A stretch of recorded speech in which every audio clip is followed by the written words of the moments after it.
na nakwambia siasa ya ukabila peleka huko kwako huko.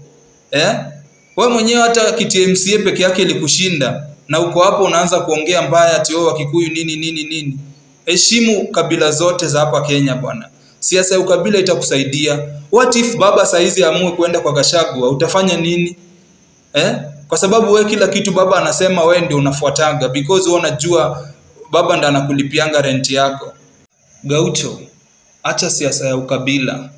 Najua una support baba na hata mimi na support baba. Na wote tuko kwa serikali, lakini sasa wakati wa kuleta siasa za ukabila. Nimeona umefanya video ukikashifu Wakikuyu, unasema Wakikuyu wa kusupport baba pale AU na mambo mingi sana. Lakini nataka nikuulize, kwani Wakikuyu walikuwa wanapiga kura pale AU?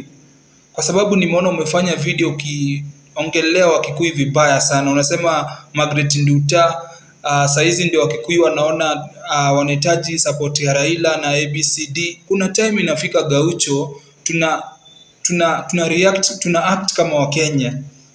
Kwa sababu hii issue ya Nduta ni issue inatuhusu sisi wote wa Kenya, tukuje pamoja tuone vile msichana wetu atasaidika asinyongwe.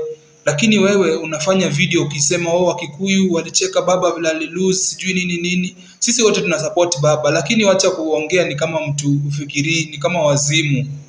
Unaongea mambo I make sense. Gaucho wewe ni mtu unaheshimika, lakini vitu unaongea sometimes unaongea upuzi.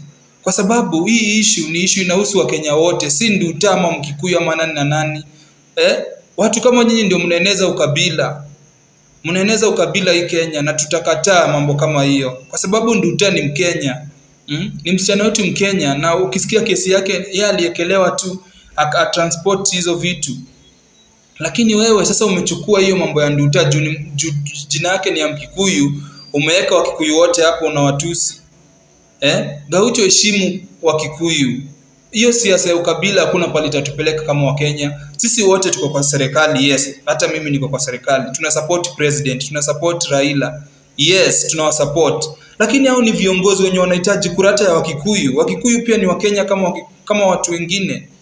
Huwezi kuwa ukiamka kazi yako ni kutusi Wakikuyu. Wakikuyu walifanya. Kama walicheka, kwani Wakikuyu ndio walicheka baba akianguka peke yake? Watu wengi walicheka. Si Wakikuyu peke yake. Tuliona pale Moranga ni watu wawili watatu walicheka peke yake, lakini mnaweka ni kama Wakikuyu wote wako kwa hii kitu. Tunahitaji kura za Wakikuyu pia. 2027 rais anahitaji kura ya Wakikuyu pia ndiye arudi pale kwa kiti. Lakini kama wewe kazi yako ni kuongelea Wakikuyu vibaya, wewe mwenyewe unaharibia president. Kwa sababu Wakikuyu sasa watakasirika na ilete vita kati ya Wakikuyu maybe na Wajaluo ama Wajaluo, vita za kikabila, na hizo ndio vitu hatutaki kuona hii Kenya. Gaucho, stop hiyo siasa yako ya ukabila. Siasa ya ukabila itakusaidia, na nakwambia siasa ya ukabila peleka huko kwako huko. Wewe mwenyewe hata kiti MCA peke yake ilikushinda na uko hapo unaanza kuongea mbaya ati Wakikuyu nini. Heshimu kabila zote za hapa Kenya bwana. Siasa ya ukabila itakusaidia. What if baba saizi amue kwenda kwa Gachagua, utafanya nini? Kwa sababu wewe kila kitu baba anasema wewe ndio unafuataga because wewe unajua baba ndiye anakulipianga rent yako. Tuheshimiane bwana Gaucho bwana. Ongea siasa yenye inaleta Wakenya pamoja, si siasa ya ukabila. Siasa ya ukabila haitakusaidia hata pale popote. Tuheshimiane bwana Gaucho bwana.